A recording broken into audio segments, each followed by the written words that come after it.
I have worked as a body, mind, spirit publisher, an historian of alternative spirituality, and an individual seeker, sampling and struggling with many of the ideas of self-liberation and self-development. This time has convinced me of the existence of one deeply powerful force that can be cultivated as a means of advancing towards a sense of personal completeness, meaning, and self-purpose. We are always using this force for good or for ill. This force exerts a kind of gravitational pull, sometimes strong enough to flatten mountains of circumstance or erect new mountains, blocking our path to where we think we want to go. This force functions either intimately or on a macro scale as a catalyst for harmony or friction. It can deliver to us circumstances and events that surpass all conventional or natural expectation, which I define as a miracle. What is this overlooked energy? According to Mitch, that overlooked energy is the power of one deeply felt wish. And that, of course, is from our book of the month, The Miracle Club. And we're continuing that with our chapters 4 through 7 this week. We have a lot of material to cover. And my talk today is tools to change the world. Tools to change the world. And I'm going to take exception with Mitch's perspective right off the bat. Of course I am, right? I think the overlooked energy is God and the field of infinite possibilities that we live in. I'm a minister. I'm supposed to say that, right? But I do believe that. I believe that it is God that is the overlooked energy that is available to us always to tap into and to use and to experience life through. And I think that deeply felt wish or desire that Mitch is talking about is our individualization of God as us. For Ernest Holmes tells us that Spirit can only do for us what Spirit can do through us. And our imagination is that vehicle through which the divine operates, and we individualize it as us. So I'm taking a little exception with Mitch's perspective there. Now, some say in the science of mind that we're a practice of personal growth. And it's not helping the world as much as it's a personal growth organization. I'm going to take exception to that too. Because I think all change anywhere begins right here, doesn't it? It begins with us as individuals.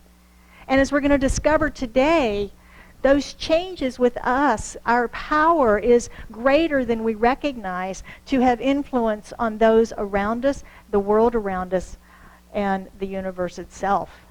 So we're going to look at some of that. Any philosophy, such as the science of mind, anything self-help, ethical living, or mind-power metaphysics, which is what we're really talking about here, mind-power metaphysics, it's the practice, isn't it? That's where the old rubber meets the road, as they say. It's the practice. It's the choosing to change a habit. It's the choosing to do the work of transformation. It's the choice and the dedication that we make to changing our way of being. And that can be where some of the challenges come in, yes? Anybody tried to focus on something for more than a nanosecond? Yeah. We don't have long attention spans. We might think we do, but in reality, it can be very difficult to hold our focus on something. So chapter 4 in this book dives into the tools. It dives into the tools, methods of spiritual technology or mind power. That's Mitch's word is mind power is what he calls this. And of course, these are the practices that you know. We teach these here. Meditation, prayer. We teach affirmation, visualization. He adds chanting. We add journaling. So chanting is not one of the big ones that we do, but who knows? We might start doing some chanting. Could be fun. These are proven spiritual practices that I have proven in my life, and many of you have proven in your life. But you know what? I've noticed it's like exercise. If I don't go to the gym, that exercise is not working. And if I don't do my spiritual practices, they don't work in my life either. We must use them in order for them to be the tools that they are designed to be in our lives of transformation. Methods of mind power or spiritual practices are the mechanics. Those are the mechanics that we use to supercharge our individualization of God through us, that overlooked energy that Mitch is talking about. The spiritual practices is how we supercharge that. A lot of New Thought and self-help authors tell us how important it is to have a chief aim. We've heard that word if we've read things like Napoleon Hill's Think and Grow Rich, and many of the other authors, Zig Ziglar and many of them say you've got to have that chief aim, that chief goal, that burning desire. All the same thing, but that narrowed in focus on what it is that we are seeking to create in our lives. And I think that's where many of us get derailed. It can be hard to come up with that, can't it? It can be very difficult to come up with that one thing because we want it all. I do, don't you? Sure we do. We want it all. But when we can focus on the one thing, it's like the Bible verse. Seek God first, and all else is added to you. And so when we stay with spiritual practices and we seek Spirit first as a primary in our life, then all of these things get added to us. All of these things get added to us. So the questions that Mitch asks us to consider today. Ready? What do I want? Anybody have a real good answer right now? I mean, ready to go. What do I want, right?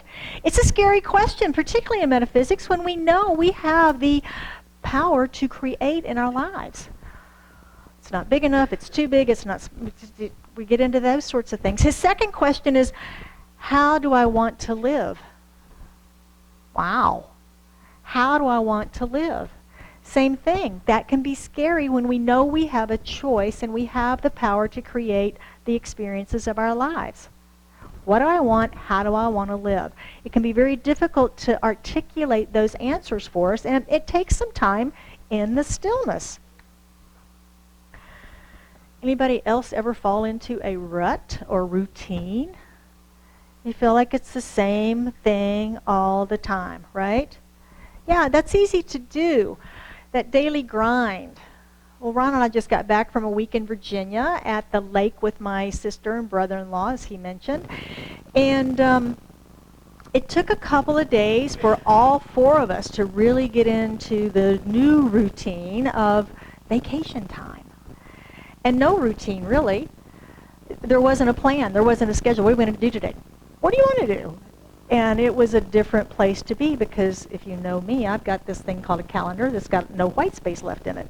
But it was very nice to have that spaciousness in our day and our week to do that. And what that does when we escape like that is we can begin to shift our perspective to see how crazy, busy, or even boring our life is.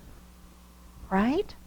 Now, we might all think, oh gosh, I'd love to spend my life just sitting on this beautiful deck overlooking the lake. But in all honesty, I would not enjoy that. And Mitch makes a big point of this in his book, that we are wired to strive, to achieve, to seek, to create. We're creative beings. We're infused with the creative power. So we have that need within us to create something. And I think many of us that are facing this thing called retirement at some future way off date are going, how much time can I spend on the porch? How much time can I spend playing golf, fishing, whatever that might be? We need something to do, to focus our mind and our intention on, don't we? Yeah, we need something to focus on. What do you want? How do you want to live? What do I want? How do I want to live? And I think these are powerful questions on two levels. The first is, what do I want? Yeah, but I couldn't possibly have that. Your doubts come up, don't they? Or, yeah, that's not possible. Where I am right now, that's just not possible. I'm here. We feel like we're in bondage to the here and now, forgetting that principle's not bound by precedent, that we can create anew and fresh. And then the second is it forces us to think about what truly might make us happy. What truly might make us happy, rather than what society, family, or friends tells us might make us happy. What really makes me happy? And get out of those shoulds. Anybody else suffer from shoulds? I should do that. I really should do that. So it helps us to move out of that.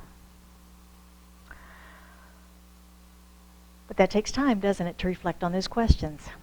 It takes time to be with those questions and to ask ourselves those deeper things so that we can get away from the chatter of the programming of society. We've got advertisers telling us what we need. Ladies, don't we need the makeup and the color and the new clothes and the new fall colors are coming out? We can't possibly wear those old colors, right? We got to get the new colors.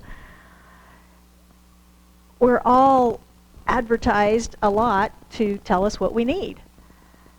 So stepping out of that and stepping into the stillness, into the silence, and asking ourselves, what do I really, really want? What do I really want? I had one of my teachers, back in ministerial school, it was actually right before graduation, we were doing some sessions, and she asked me that question. She said, well, what do you really, really want? What? And I really had to take that into meditation and really go deep with what do I want. I recognized at that juncture I was on a precipice of change, that my life was forever changing as I stepped into ministry. Where did I want to do that? Did I want to stay in Arizona? Did I want to go someplace else in the country, someplace else in the world, and start all over again? I really recognized it was a bridge, cliff of change that I was standing on. And it was important. It was important. So I had to tap in. I had to go deep with that. And that's what this is calling us to today. Taking time, using the journaling, the visualization, meditation to find out what that is for you. We must become clear. We must become clear on what we want and how we want to live. Mitch is very specific in the book about this idea of a specific goal, a specific aim, a central aim, or whatever he calls it, the specific aim or desire. He also addresses when we have a desire beyond our, I don't want to say capabilities, our skills maybe. If I wanted to be a mathematician at NASA, and I can't really add 2 and 2, I don't have the capacity, the capability, the skill set to do that. So for me to have my prayer that I'm going to be a mathematician at NASA, that's my goal in life, I'm going against my own capabilities, aren't I? And I'm creating a lot of frustration for myself. And Ernest Holmes addresses this as well, but he addresses it a little differently. Mitch is very pragmatic about it. He says, if you don't have the skills, you don't frustrate yourself. Change your goal a little bit. Ernest says that the law is both able and willing, and we might say that the only limitations it imposes are these.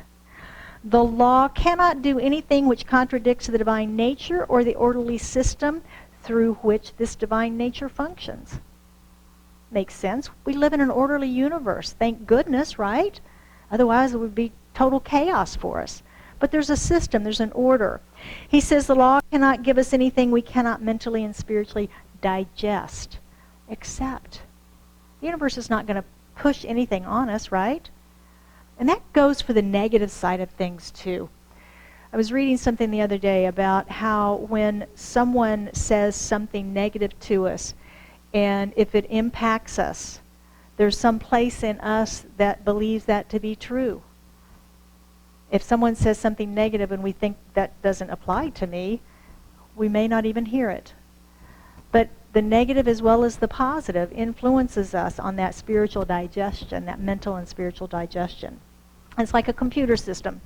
Anybody ever heard that boink, whatever that sound is that the computer makes when you make a mistake, right? You're trying to do something in Excel and it keeps giving you circular reference. You can't do that.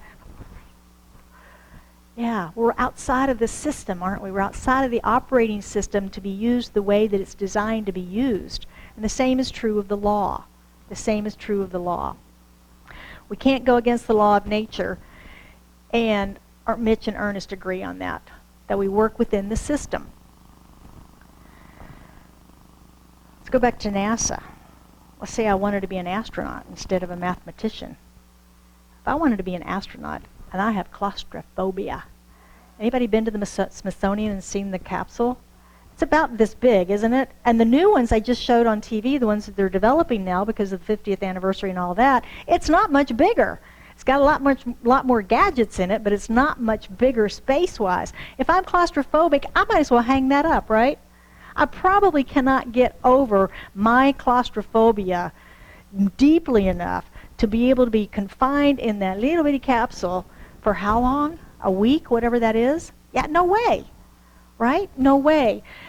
I changed my desire. I want to work at NASA. I want to be surrounded by people that are smart and fun and enjoy what they're doing and striving to achieve something together and in team. And then let the universe bring that to me. We focus on the what. What is it that I want?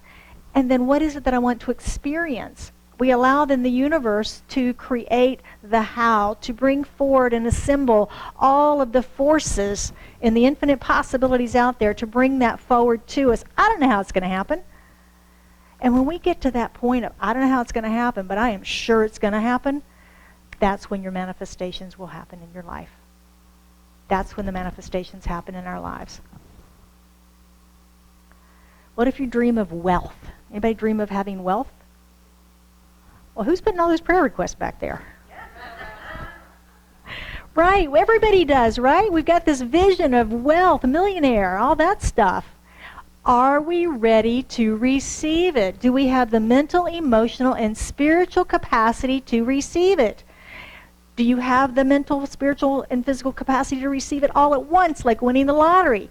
Or is it a savings plan, a dedicated savings plan that you're building on that you can accept, or some other combination, or something you can't even imagine, but are you able to digest that?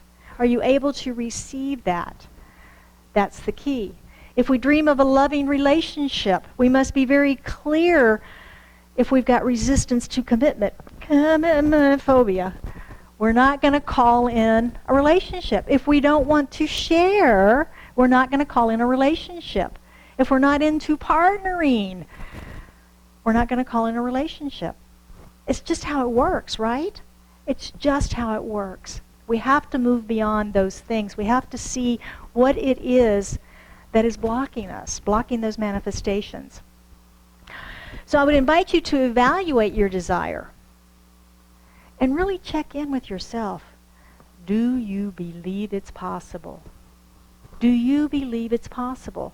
Are you willing to commit to it, to work on it every day, have it in the forefront of your mind 24/7? Are you willing to do that? If you are, I know that for you.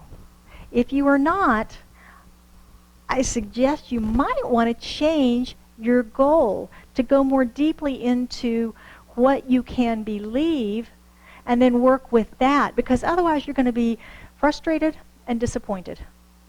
Just like the mathematician at NASA who can't add, right? The astronaut who has claustrophobia. Those are the things that they sound like silly examples, but those are the things we sometimes partner up. We sometimes partner that up. I want a relationship. I'm so lonely, but I can't commit to anything, right? So we have to get ourselves in alignment with all that truth. And this is much like a call to ministry. If I did not have a deep, rich call to ministry, I couldn't do this job. I couldn't be a minister. It is a calling. In school, they kept telling us, if there's anything else you can do besides ministry, go do it. Don't stay in ministry unless you can't not do it. That's a whole bunch of crazy words, can't not do it. But they said that a lot. And it really took a while to understand what they were saying. But what they're saying is the calling has to be so deep, so rich, so powerful, that even in the darkest nights, that you are still there. You still are there. You still know why you're doing it. And the same is true for your calling, for your aim, for your goal. Think about a small business owner, the one that's up every day going into the plant or the shop, who's creating, who's building the products, who's managing the staff, who's getting the financing, who's closing down the doors at night, who makes sure the store is clean, and all those things. Think about the parent committing to a child, to be up in the middle of the night, to take care of them when they're ill, to make sure they get an education, to sacrifice themselves and their own personal comforts perhaps, to make sure that the child gets an education and the nicer things of life, whatever that might be. Those are burning desires that stay in the forefront. That business owner is always thinking of that business. It's always there. It's either in the very forefront, the middle, or in the background, always running about that business. Many of you own your businesses. You know what that's like. You know what that's like. That is your burning desire. Determining our purpose, though, easy? Easy? Maybe. Sometimes we fall into it, don't we? Sometimes we fall into it. Sometimes we've fallen into careers that we think are our purpose. I fell into real estate years and years ago thinking that, oh, this is it. Until I hit ministry and went, oh, no, this is it. This is it. It's a whole different feeling. I went to a 70th birthday party on Friday evening to a very dear friend, and those milestone birthdays have a tendency to focus us, to think about our past, our present, where we're going, what's the future. I'm facing one of those myself in October, and I've been thinking all year about it. I'm leaving my 50s, I'm jumping into the 60s, and what's next there? What's life hold for me there? And it's a time of reflection where we might ask that question, why am I here? Why am I here? What is my purpose? I think those are very disempowering questions. Because when we ask that question, it's almost like we're asking something or someone outside of ourselves to provide that answer. Why am I here? Rather than Mitch's questions, what do I want? It addresses the I am. It activates the creative process that we live in. What do I want? How do I want to live my life? Anybody felt stuck? It's not working? Got a block? Can't move through it? Everything seems to be, I'm doing everything right, and it's not moving. God doesn't like me today? The law's on vacation? Right? Well, Mitch talked about this in that opening paragraph about the mountains that sometimes come up. He says when that's happening to you, when you feel that there's mountains coming up in front of you, blocking your way, he says, go back to the golden rule. Everybody remember that? The golden rule, do unto others as you would have them do unto you. Most of us learned it in grade school, didn't we? As a way of interacting with our peers and so forth. He goes, it's an ancient teaching. It goes way back. It's in all faith traditions. That's why they call it the golden rule. But Mitch goes on to quote Napoleon Hill. Remember him? Think and Grow Rich? He used the term auto-suggestion. And a lot of the New Thought authors in that 1920s time frame used that. And then Ernest Holmes said the tendency of our thinking. We've talked about that here. What is the tendency of our thinking? And it's automatic thinking. It's our go-to response. It's our go-to response that we may or may not even be aware of that we're having it. But it's the automatic. And what Mitch is suggesting, or what Napoleon Hill suggested, is think of others as you would have them think of you. That's a shift, isn't it? It's not only the doing, it's the thinking. Many of us have gained control of our conversation, of our mouths, But our thinking, oh my goodness, the driver cuts us off or cuts in front of us or does something crazy on the road, and we may not react. We may be quiet, but our minds. Or remember Brene Brown talking about last month in that book how she would plot her revenge. She would just think about it in her head. Right? Our thought is creative, not only positively, but negatively as well. How we think about others is what we're telling the universe we want others to think about us. Wow. Wow. Yeah, so that's a shift. I grew up with a guy whose dad used to always say, you might as well say it as think it. Now, at the time, I didn't know what he meant by that. He may have read Napoleon, I don't know. But it seems to be very applicable to this. You might as well say it as think it, because you're creating the same ripple in consciousness. So let's look at practicing the principles and see how we might take some of this stuff home with us this week, because we're all about applying metaphysics this month, aren't we? Number 1, methods of mind power. That is Mitch's language, methods of mind power. And I kind of like that. It's kind of fun to play with. But it's really our spiritual practices that we talk about all the time, and we know that they work. We know that they work. There's a phrase, and I didn't even look up who did it. Success is when opportunity meets preparation. You heard that before? Success is when opportunity meets preparation. Mitch speaks to this a little bit in the book, and really it's describing the creative process and the synchronicity of life and of God winks, those sorts of things. And it's using affirmation, visualization, meditation, prayer, and chanting, and journaling. I'll add a 6th one on that.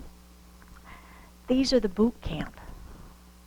These spiritual practices are the boot camp. Just like soldiers go to boot camp before they go into the military, we have boot camp to learn the tools of the trade of mind, using our mind power. These are the tools of spiritual practice. We perfect these to then begin to create on a more focused way our lives. Instead of being sort of a bull in a china shop and not really having a focus on what we're creating and feeling like we're a victim of the universe, we can begin to actively align with the power of the universe and create our lives, create the experience that we want to have in our lives. So this week, I'm going to invite you to try a spiritual practice if you don't have one. If you have one, try something different. Shake it up. Make it a little bit different. If you've never chanted, try chanting. If you've never chanted, try chanting. Use visualization. Use affirmation. Try something different. If your meditation is silent, try a mantra. Shake up your practice this week. Shake up your practice. Number 2, what do I want? How do I want to live? Desire is the catalyst to the individualization of spirit through us.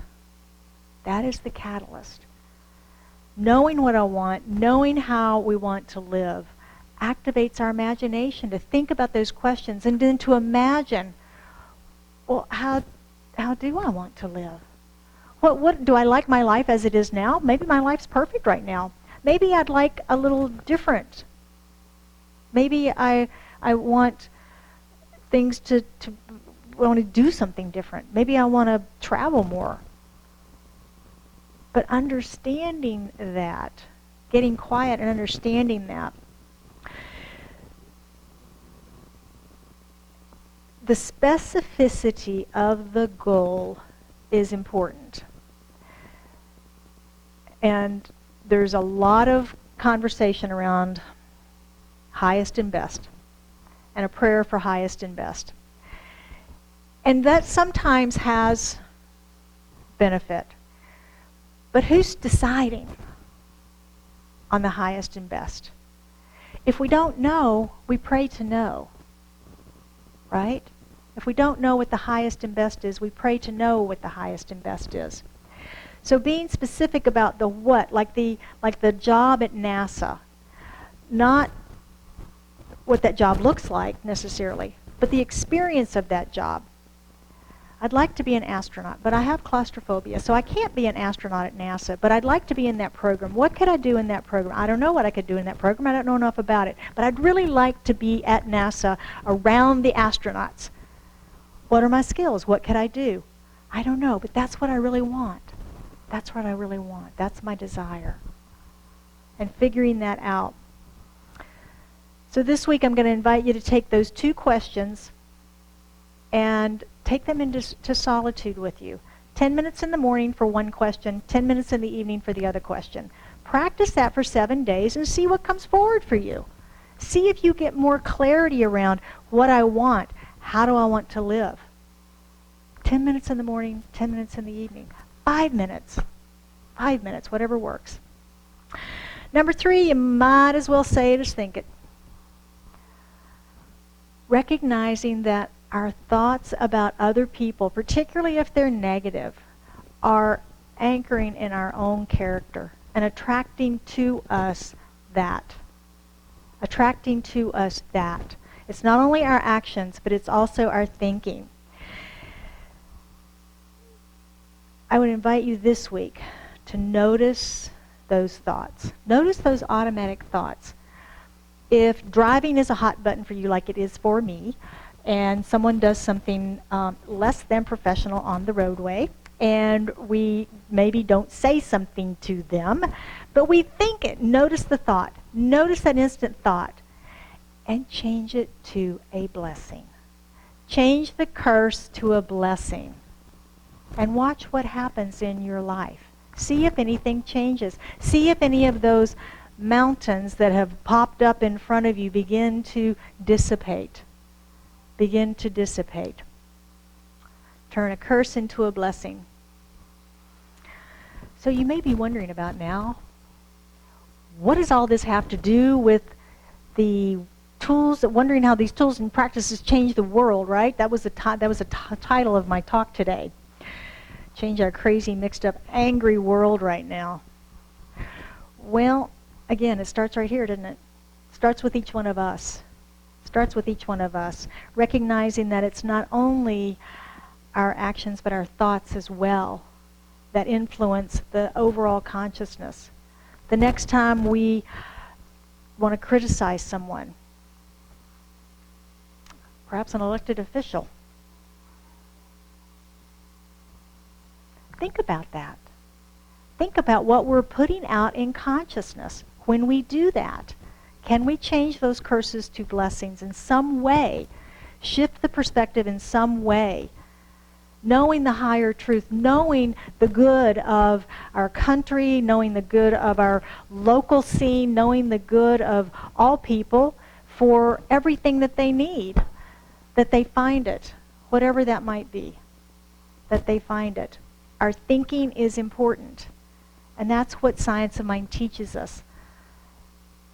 That when we can change our thinking, we do change not only our life, but we can change the world. We can change the world. So these 4 chapters this week are very meaty, a lot of information in them. I hope you're reading along with us. If you're not, we've got copies of the book out on the table. And then Tuesday evening, we're going to go into deeper conversation about some of the things I didn't even talk about today because we're after lunch already. But anyway, we'll talk more deeply about those things on Tuesday. But I want to close this today with a quote from Napoleon Hill from his Think and Grow Rich. He says, "Every act and every thought you release modifies your own character in exact conformity with the nature of the act or thought, and your character is a center of magnetic attraction that attracts to you the people and conditions that harmonize with it, with your character. You cannot indulge in an act toward another person without having first created the nature of that act in your own thought, and you cannot release a thought without planting the sum and substance and nature of it in your own subconscious mind, there to become a part and parcel of your own character. We can't unthink the thought. Somebody tells us something, we can't unhear it, can we? It's implanted in our mind and our subconscious. And the same is what he's saying here. And it's where the idea of be careful what you wish for came from this information. So let's anchor this in some prayer this morning. What do you think? So how good it is that we come together in community, in celebration this morning, as we recognize that there is one power, one presence, one life, and that life is God. It is the power, substance, energy of the universe. It is that which has created the smallest and the largest and everything in between. It is love and peace. It is harmony. Life itself. And all of that is here now, present in, through, and as me as an expression of it. I know that I am that harmony, that peace, that love. And as I know that for myself, I know that for each and every person here today and within the sound of my voice, knowing that we are all in this oneness, this wholeness. And as I know and claim this for each of us, I speak my word for us today, accepting the clarity, the peace, and the wholeness that we are. As we more deeply delve into this thing called life, into our experience of it, to creating the life of our dreams, to defining our primary goal, to knowing how we want to live, who we want to be, recognizing that we're all on that edge of transformation, of simply choosing anew. And so I bless each and every one here this day, and knowing for anyone that has anything on their heart, whether it be something that they're wrestling with, or something that they're healing, or some clarity that they need, or manifesting that beautiful, beautiful goal, aim, and desire. I know that as we bring that into the forefront of our awareness this morning, that it is done. It is lifted into this conscious prayer. And we just accept the manifestation of it. And so I am very grateful for this knowing, for the manifestation of this prayer. As I release it into the activity of law, into the activity of mind, knowing that it is done, it is so. And we affirm together, and so it is.